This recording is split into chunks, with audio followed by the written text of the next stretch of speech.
Hi, today we're going to read Oscar and the Moth, a book about light and dark.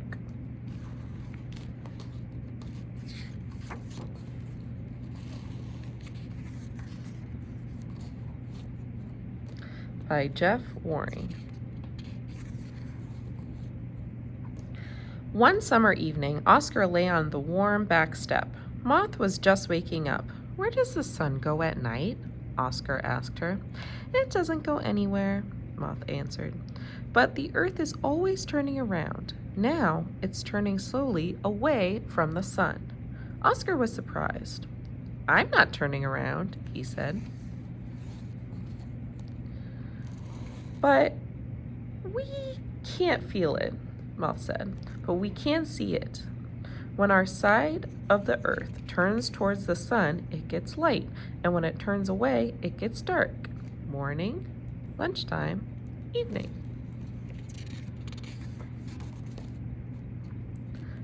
Oscar sat up. "I'm cold," he said, shivering.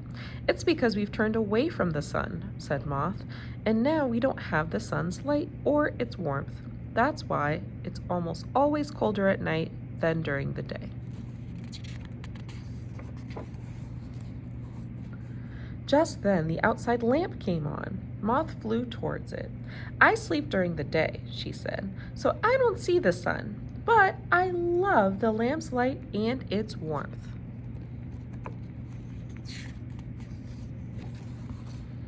Oscar looked up. He could feel the lamp's warm light on his face.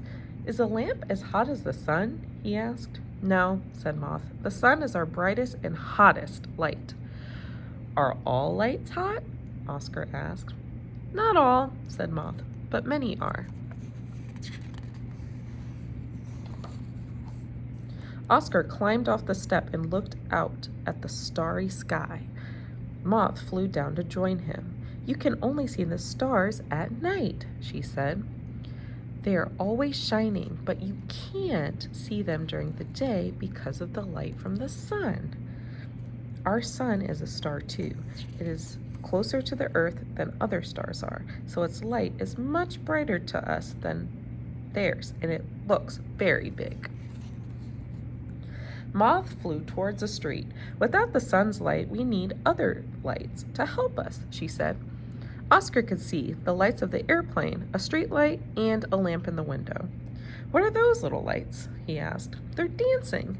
"Those are fireflies," Moth said. "They're beetles that can make their own light." And she told Oscar about how some living creatures make their own lights in their bodies. Male fireflies wait until dusk to fly up to show up their female fireflies by flashing light signals.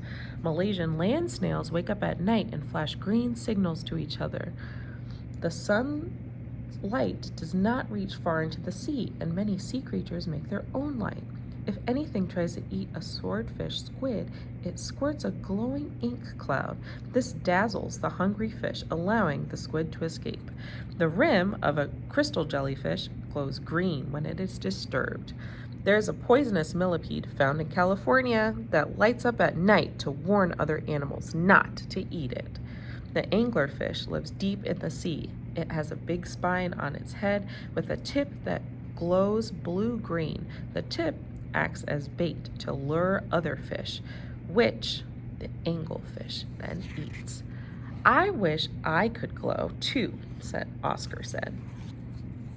Just then, Oscar noticed something swooping around. "Look, Moth, there's your shadow." "My body is stopping some of the light from reaching the wall," Moth said.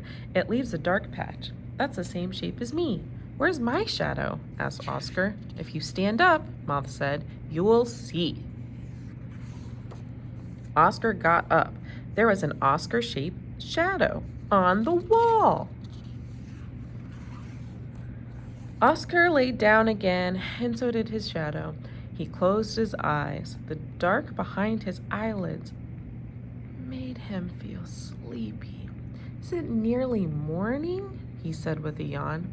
"Not yet, Oscar," said Moth, but Oscar didn't hear her. He was already dreaming about the bright sun, the shining stars, and deep-sea fishes.